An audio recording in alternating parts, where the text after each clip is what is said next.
భీమ్, అప్పుడు నాకేం చెప్పాలో తోచలేదు. అందుకే నేను అలా చెప్పాను, అమ్మాయి మూగదని. ఒకసారి వెళ్ళి ఆమెకు చెప్పి రావాలి. ఎందుకంటే పొరపాటున ఏమన్నా మాట్లాడిందంటే అప్పుడు చాలా పెద్ద సమస్య అవుతుంది. లేదు బాలాన్నయ్య, ఆమె ఏమీ చెప్పదు. ఎందుకంటే ఆమెకి బాగా తెలుసు ఎవరైతే ఆమె గురించి అడగడానికి వచ్చారో అలాంటి వాళ్ళు ఆమె ఊర్లో కూడా ఉన్నారు. వాళ్ళు ఆమె పట్ల ఇలాగే ప్రవర్తిస్తూ ఉండి ఉంటారు. అందుకని బాలాన్నయ్య, నువ్వు ఆమె గురించి ఏమీ బాధపడకు. కానీ ఆమెతో ఒకసారి మాట్లాడాలి. భీమాబాయ్, నేను పని వెతుక్కోవడానికి వెళ్తున్నాను. అన్నట్టు భీమ్, ఆనంద్, ఇప్పుడు స్కూల్ లేదు కాబట్టి మీరిద్దరూ ఇంట్లోనే ఉండి చదువుకోండి. మంజుల, నువ్వు కూడా.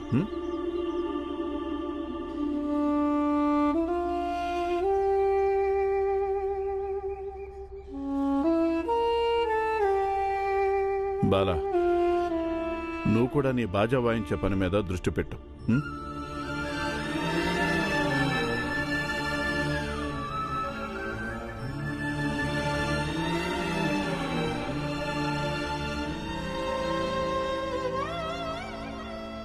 చూడు బాబు, జీవితంలో సమస్యలు వస్తూనే ఉంటాయి.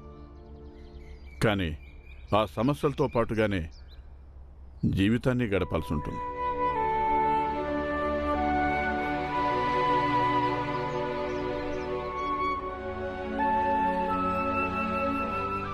మామయ్య,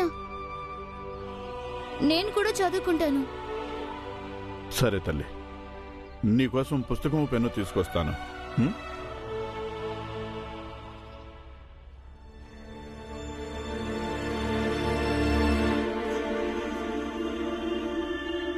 అమ్మా, నువ్వు వెళ్ళి ఆమెతో మాట్లాడతావా?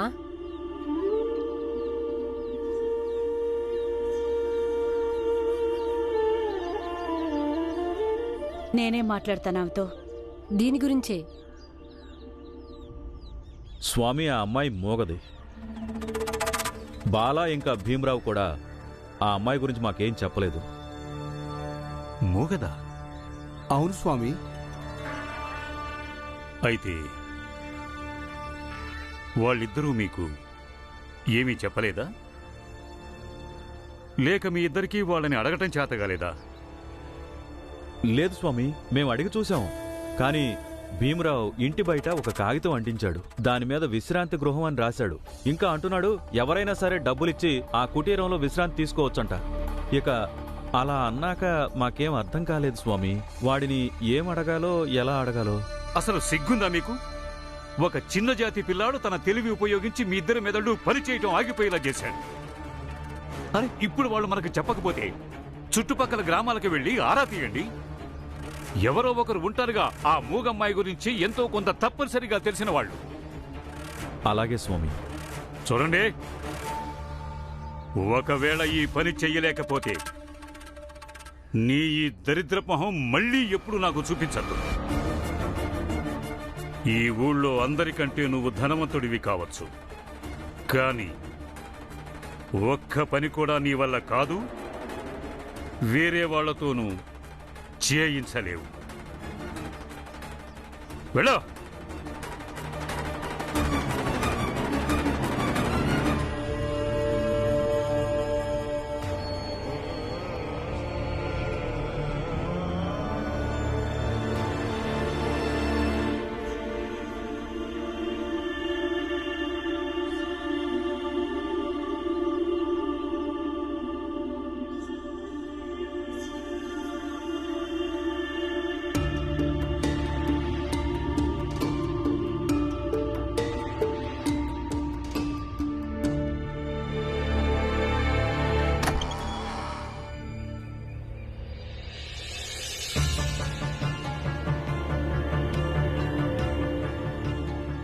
నువ్వా?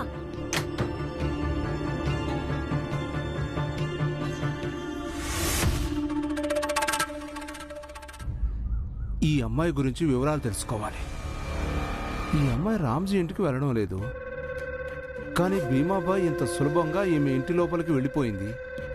వెళ్ళి తలుపు మూసేసింది. ఏదో మర్మం ఉంది. ఈ అమ్మాయి గురించి ఆరా తీయాల్సిందే.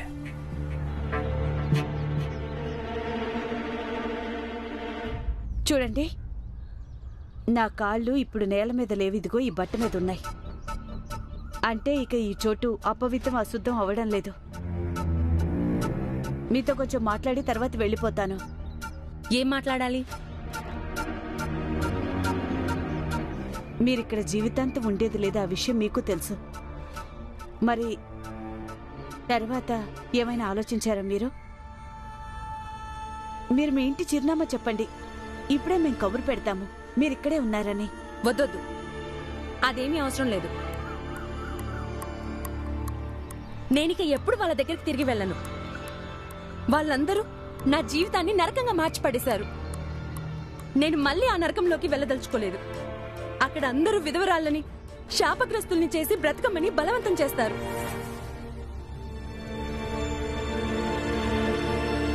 అయితే ఇంకొక ఉపాయం ఉంది. ఏంటది?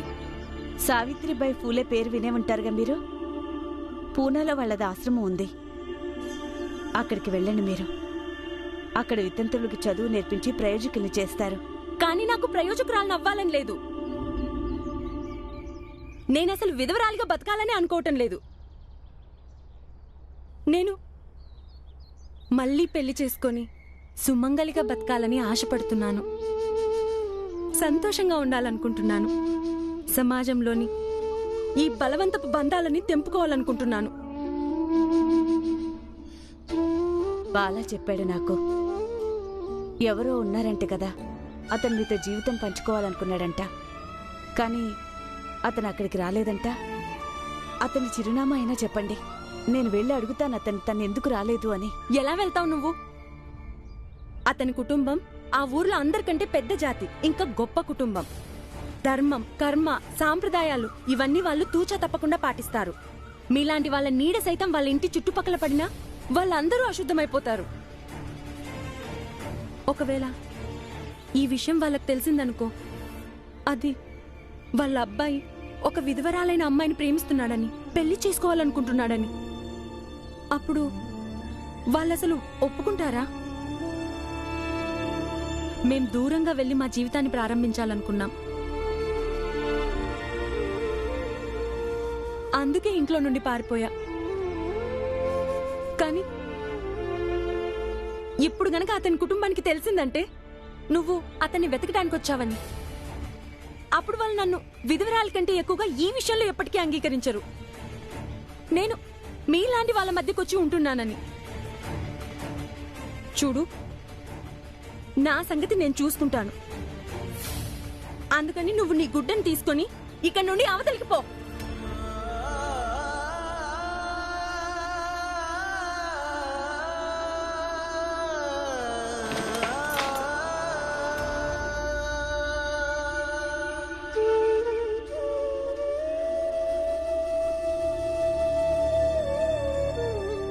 అమ్మా, దీంట్లో మీరు వాడుకోవడానికి అత్యవసరమైన వస్తువులు ఏమేమి కావాలో అవన్నీ ఉన్నాయి. బాలా అన్నయ్య ఎక్కడ బాజా వాయిస్తాడో ఆ పక్కనే ఒక దుకాణం ఉంది.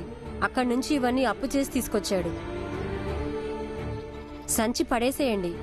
ఆ తర్వాత లోపలున్న సామాన్లు తీసి మీరు వాడుకోవచ్చు, ఎందుకంటే వాటిని మేము అంటుకోలేదు.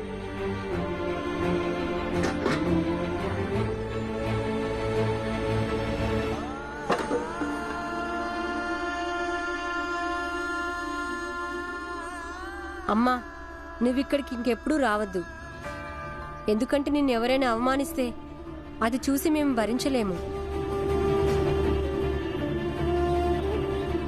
మేము ఎంత చిన్న జాతి వాళ్ళమైనా కావచ్చు, కానీ మా దృష్టిలో మా అమ్మ అందరికంటే గొప్ప, అందరికంటే ఉన్నతమైన స్థానం అమ్మా నీది.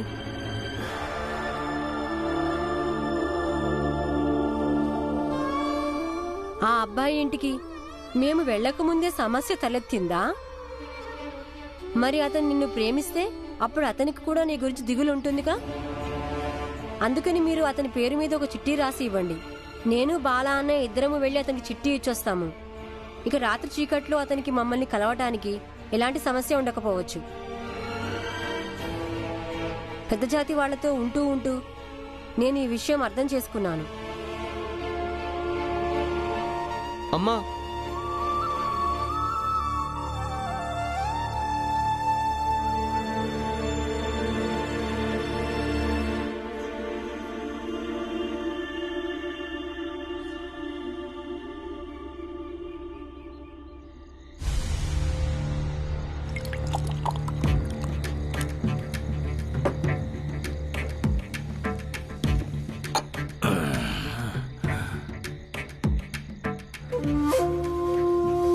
మూగదానం ఏంటి?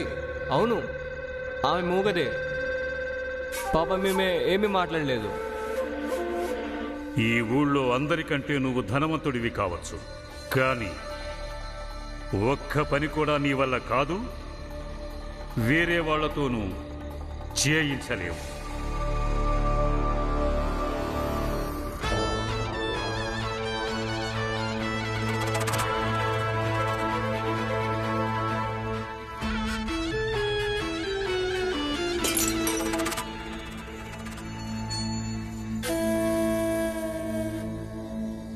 మోగవా? అయితే ఎవరితోనూ ఏమీ చెప్పలేదు పాపం.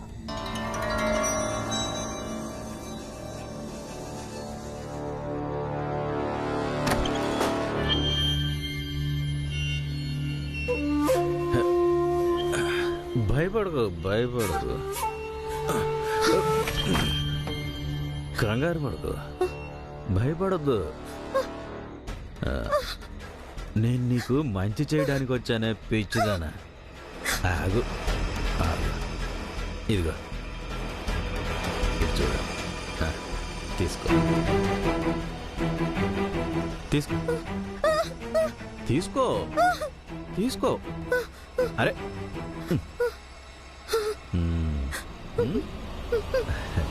చూడు, బయట చీకటిగా ఉంది, ఎవరికి ఏం తెలియదమ్మాయి. ఇప్పుడు ఏదైతే ఈ మూసిన గదిలో జరగబోతుందో ఇక నువ్వు ఎవరికి చెప్పుకోలేవు కూడా. రా, ఎందుకంటే నువ్వు మోగదానివి కదా.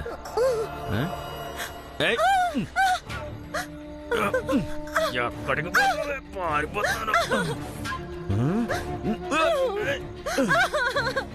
చూడు, చూడు, రేపు తెల్లారేసరికల్లా నేను మర్చిపోతాను, నువ్వు కూడా మర్చిపో.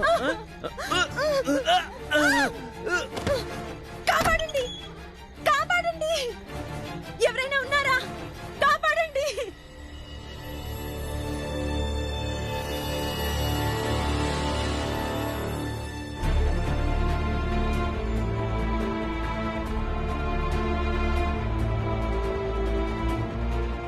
సేట్ గారు, మీరు ఇంత రాత్రి వేళ ఈమింట్లో ఏం చేస్తున్నారు?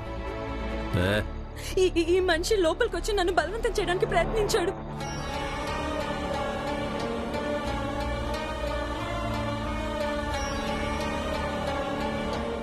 లేదు లేదు, ఈ అమ్మాయి అబద్ధం చెప్తుంది. బలవంతం చేయడానికి వెళ్ళలేదు నేను.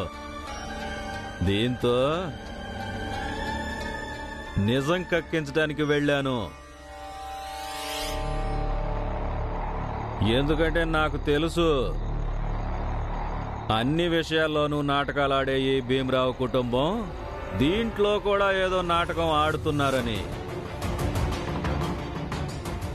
ఈ అమ్మాయి మోగదవటం ఈ నాటకంలో ఒక భాగమని.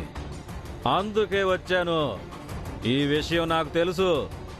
ఎప్పుడైతే దీని పరువు మీద చేయి పడుతుందో అప్పుడు అది అరుస్తుంది, ఇంకా మాట్లాడుతుందని.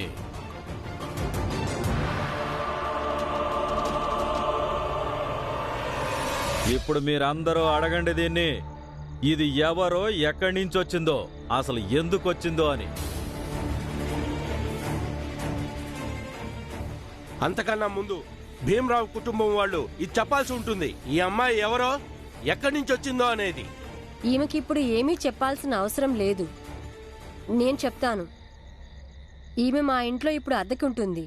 ఈమె ఎప్పటి వరకైనా ఇక్కడే ఉండొచ్చు, ఎందుకంటే ఈమె అద్దిస్తుంది. వద్దంటే వెళ్ళిపోతుంది. మీరు లోపలికి వెళ్ళండి. ఏ ఆగు, నిన్నే ఆగు. నీకు చెముడా ఏంటి? ఆగు. ఏ ఆగు.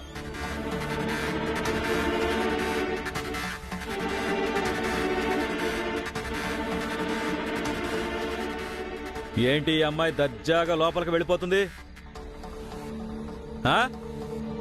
మీరెవరు ఈ అమ్మాయిని అడగరా? ఆమెకు మేము అద్దెకిచ్చాం. మీరు ఆమెను ఈ విధంగా ఇబ్బంది పెట్టడం ఏం బాలేదు. రే బాలా, ఎక్కడైతే అనుమానం ఉంటుందో అక్కడ ప్రశ్నలన్నీ ఎక్కువ ఉంటాయి. నువ్వు మాకు అబద్ధం చెప్పావు. ఈ అమ్మాయి మూగది, ఏమీ మాట్లాడలేదని.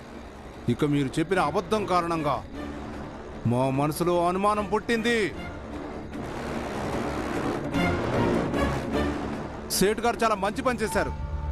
ఈ అమ్మాయి గురించి చెప్పి తీరాలి, తను ఎవరో ఎక్కడి నుంచి వచ్చిందో అని.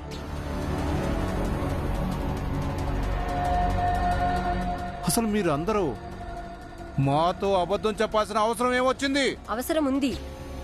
ఎందుకు అవసరం ఉందంటే, ఎందుకంటే మీరు చాలా ప్రశ్నలు అడుగుతున్నారు.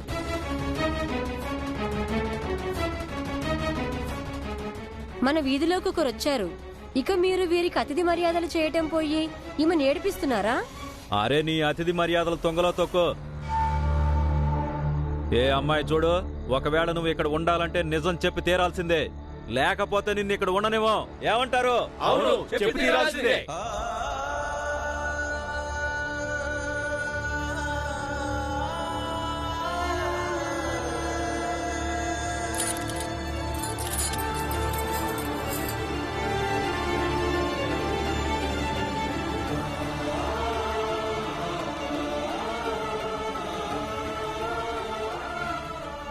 భగవంతుడు దీని జాతకంలో ముందే రాశాడు ఇది అపశకనం అని. ఇక ఇది ఇలాగే కష్టాల్లో మునిగి తేలుతూ జీవితాన్ని శిక్షలాగే గడుపుతూ ఉండాలి. ఈ విధవరాలకి నోరు బాగా లేస్తోంది. ఈ నోటుతోనే ఇది పుస్తకాలు చదివింది.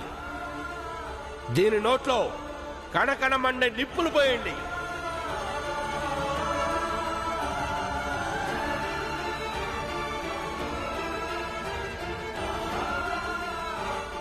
నిజం తెలుసుకుని వీళ్ళందరూ ఈమెను కూడా అలాగే చేస్తారు, ఎలాగైతే మాధవి అక్కని చేశారు.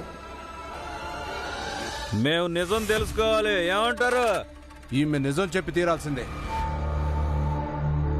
చెప్పండి వీళ్ళకి నిజం, లేకపోతే వీళ్ళందరూ వాళ్ళ పని పాట వదిలేసి ఇక్కడే కూర్చుంటారు. భీమ్, అవును బాలా అన్నయ్య, ఈమె నిజం చెప్పనివ్వు.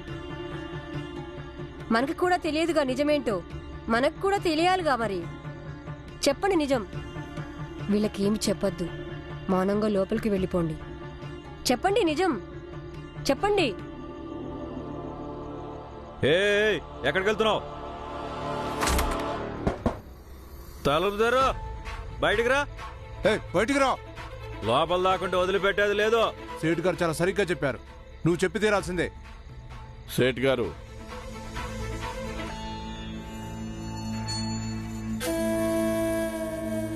సత్పాలు చిన్న జాతి వాడు. ఇక్కడ ఎవరైతే ఉన్నారో వాళ్ళకి మీరు ఇలా చెప్పి వెర్రివాళ్ళని చేయొచ్చు, మీరు నిజం తెలుసుకోవడానికి వచ్చారని. అసలు నిజం ఏంటంటే, మీరు ఒక దుర్బుద్ధితో ఇక్కడికి వచ్చారు. ముందు మీరు మీ తప్పును అంగీకరించండి. ఈ అమ్మాయి తర్వాత చెప్తుందా నిజం. అలా కాదంటే మీరిక్కడి నుంచి వెళ్ళిపోండి. మళ్ళీ ఇంకెప్పుడు ఇక్కడికి తిరిగి రావద్దు.